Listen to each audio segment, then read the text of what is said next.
October means Oscar season is on the distant horizon, and two of the top films from the Venice and Toronto film festivals arrive in cinemas. Take a look at the biggest films heading your way. There's not long to wait until we can see Joaquin Phoenix's much talked about transformation into the Joker. How influenced by Taxi Driver and The King of Comedy is it? And how many Oscars is it going to win? One of these questions will be answered October 3rd. One small thing. Yeah.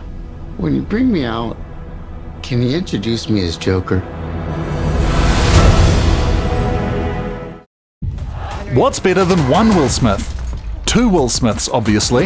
In Ang Lee's new sci-fi action pick Gemini Man, Smith plays a government assassin going up against his most difficult opponent yet, a younger version of himself. What if somebody actually knew what we really are? Hustlers sees a group of strip club workers team up to take advantage of their rich Wall Street customers.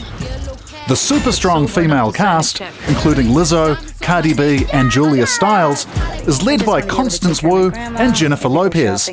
Hustlers now has the record for highest weekend box office in the US for a live-action J-Lo film. Are you in? Hustlers. Mosley may not be Aotearoa's first animated film. Hi, Foot Trot Flats, The Dog's Tale. But it's the first to foot it with the big boys of 21st century animation. In the film, a fictional species called Thorophants rebels against their life of servitude to humans and sets off to find their rightful place in the world. The cast of ultra-enjoyable 2009 comedy horror Zombieland reunites for the sequel a decade later. Just you in that chair. I think I would have made a damn fine president. They're up against new zombies and, as the trailer suggests, run into a bunch more survivors. That's when they're not busy living in the White House, begging the question, what did they do with the zombie who's living there now? Renee Zellweger has an Academy Award, but it's for her supporting role in Cold Mountain. Having missed out on leading role Oscars twice, the third time may be the charm, with Zellweger screaming for at least a nomination here. She portrays the iconic Judy Garland, this biopic set in the last year of Garland's life.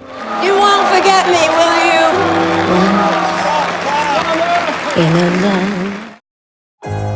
2014's Maleficent looked at the story of Sleeping Beauty from the perspective of its villain. Don't ruin my morning. Now Disney has coaxed Angelina Jolie back into horns and prosthetic cheekbones. A contentious wedding leads to the threat of war in this sequel, with Jolie facing off against Queen Michelle Pfeiffer. Legendary New Zealander Sam Neill plays dad to a real-life Australian success story in Ride Like a Girl. I'm ready, Dad. Michelle Payne was the first female jockey to win the Melbourne Cup. Her story brought to the big screen here, with actor Rachel Griffiths making her feature debut. The only thing that matters is the odds you give yourself. Surely the biggest release of the month, rolling in off the back of winning the Audience Award at Toronto International Film Festival, Taika Waititi's World War II set anti-hate satire arrives in Aotearoa cinemas. Time to burn some books! Some reactions have been ecstatic, others mixed. We cannot wait to see this for ourselves and begin speculating about Academy Awards.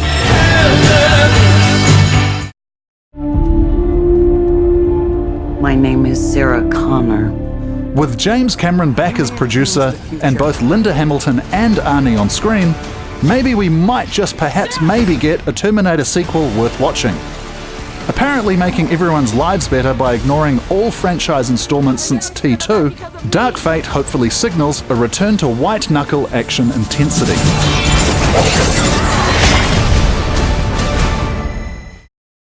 There you go, highlights at the movies for October. For all releases, session times and tickets, head to flix.co.nz.